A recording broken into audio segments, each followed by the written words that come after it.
morning mga kabisote. Halika, samahan nyo akong mulit maglalamas na naman tayo ng mga sangkap para sa ating simpleng pananghalian. Let's go!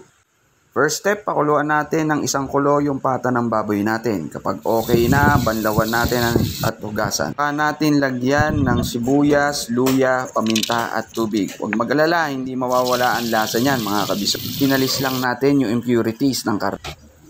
After 45 minutes na pakuluan, lagay na natin ngayon yung mais natin. Yan ang magbibigay ng isang lasa at timplahan natin ng patis. Slow cooking lang ginawa ko dyan, kabisote.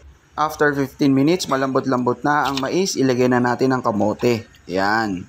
Para sa akin, masarap ang kamote sa nilagang pata. Ayan o, nagwiwiggle-wiggle na siya.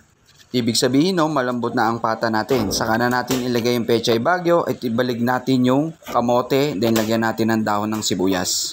Shoutout muna tayo ng ating mga followers. Shoutout kay Kenneth Kulas-Kulas, kay Gijo Gallero, kay Michelle Ancajas, kay Maricel Ikong Tukib, kay Zil Chance Ampuyas. Maraming salamat po sa inyo. Napakasarap umigop ng sabaw kapag ganitong maulan. Stay safe po and keep dry mga kabisote.